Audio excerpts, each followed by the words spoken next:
علی علی حق ہے، علی حق ہے، علی حق ہے، علی علی جدھر حق ہے ادھر مولا، جدھر حق ہے ادھر مولا، جدھر مولا ادھر حق ہے۔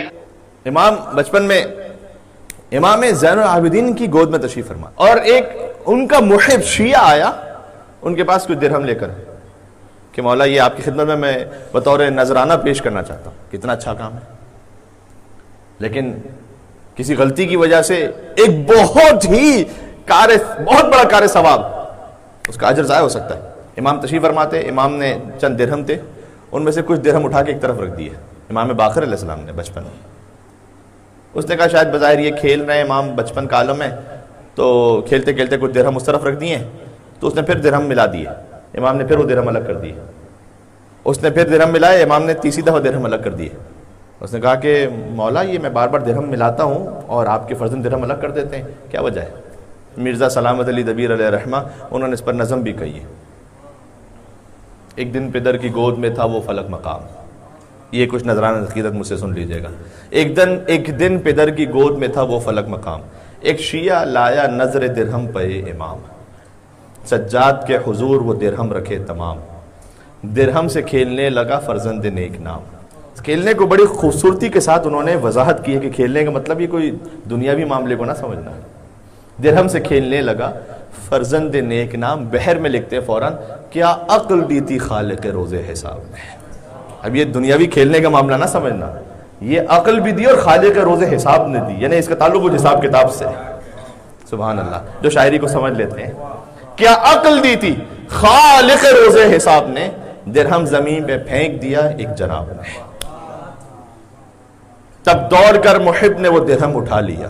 آخری چند جملے میں ختم کرنے لگا ہوں بات۔ ماشاءاللہ آج ویک ڈے پر، آج بھی ویک ڈے ہے، کل بھی ورکنگ ڈے، اور آپ اتنی بڑی تعداد میں یہاں تشریف لائے ہوئے، بہت مناسب اور معقول تعداد میں، تو میں بہت زیادہ وقت نہیں لوں گا، جو میسج پہنچانا تھا وہ پہنچ گیا۔ یہ آخری میسج جو عرض کرنے لگا ہوں، ایک دن پدر کی گود میں تھا وہ فلک مقام، ایک شیعہ لایا نظر درہم پہ امام، سجاد کے حضور وہ درہم رکھے تمام، درہم سے کھیلنے لگا فرزند نیک نام، کیا عقل دی تھی خالق روز حساب نے، درہم زمین پہ پھینک دیا ایک جناب نے، تب دوڑ کر محب نے وہ درہم اٹھا لیا اور اس کو درمیان دراہم ملا دیا، باقر نے چن کے پھر وہی درہم جدا کیا۔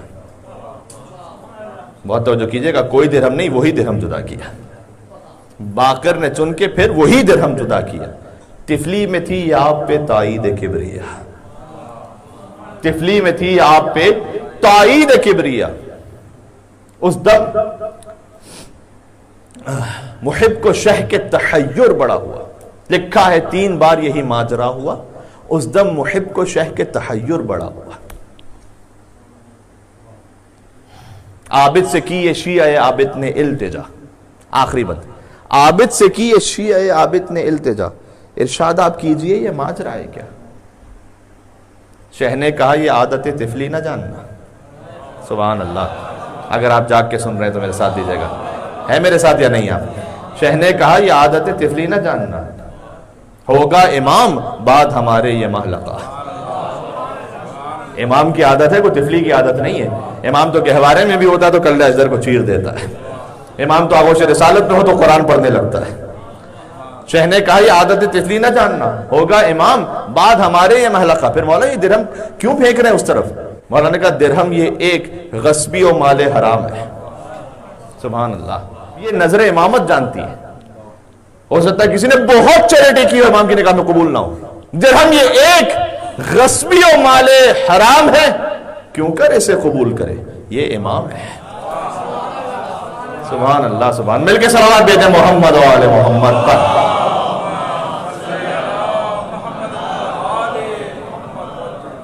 پہنچ گئی بات؟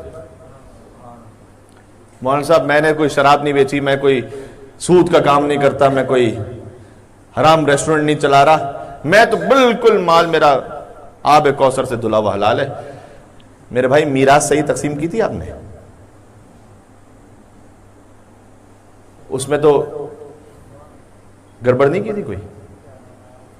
مال حرام کا طریقہ فقط یہ نہیں تھا کہ کوئی شراب بیچ رہا ہو، مال حرام یہ بھی ہوتی ہے کہ کسی کا میراث حق غصب کر لیا ہو۔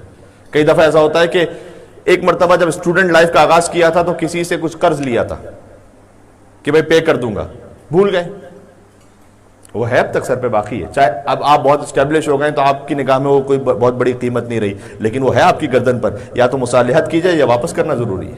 قرض لیا, قرض حسنہ, تو قول ایک مزاح نگار کے قرض حسنہ کے بعد قرض دینے والا روتا رہتا ہے, قرض لینے والا ہنستا رہتا ہے کچھ, یا ہم سے بھی لے کے چلے گئے. اب جب مولانا صاحب کو چونا لگا دے تو پھر کیا کہا جائے. وہ تو کوئی بہت ہی بڑا آگے فل ان دا بلینک سے.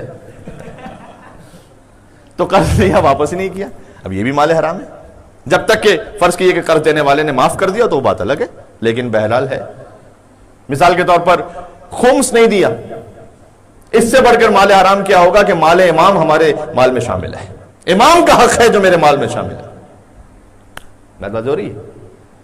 امام نے کہا کہ یہ درہم یہ غصبی و مال حرام ہے, پھر کتنی بھی چیریٹی کرتے جاؤ, کیوں کر اسے قبول کرے, یہ امام ہے.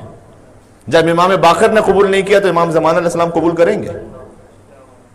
کلنا محمد, اولنا محمد, اوسطنا محمد, آخرنا محمد, کلنا محمد. جب امام باقر نے قبول نہیں کیا تو یقین فرمائیے کہ حضرت حجت بھی قبول نہیں کرنے والے. اور شتیدہ بی بی کے مال کو امام کاظم علیہ السلام نے قبول کر لیا تھا, جن کے ذہن میں واقف دہرانے کا وقت نہیں میرے پاس. تو چاہے وہ 1 درہم تھا لیکن امام کاظم علیہ السلام نے قبول کر لیا تھا, امام موسیٰ کاظم علیہ السلام. یعنی یقیناً اگر وہ 1 درہم مال حلال سے ہے, امام زمان علیہ السلام قبول کر لینے والے ہیں. عزیزان گرامی, آپ کی سماعتوں کا شکریہ. 5ویں امام کا جشن ہے, رجب المرجب کی پہلی شب ہے. رجب اب اسٹارٹ ہو رہا ہے, ہمیں رجب المرجب, شعبان المعظم, رمضان المبارک کی برکتوں کو سمیٹنے کی توفیق عنایت فرما دیں, اور اپنی آخری حجت ان کے قلب مقدس کو ہم سے راضی و خوشنود فرما دیں. ان گناہگار آنکھوں کو مولا کے دیدار سے منور فرما. ربنا تقبل منا انک انت السمیع العلیم بجاہ محمد و آلہ الطیبین الطاہرین. علی علی حق ہے, علی حق ہے, علی حق ہے, علی علی جدھر حق ہے ادھر مولا, جدھر حق ہے ادھر مولا, جدھر مولا ادھر حق.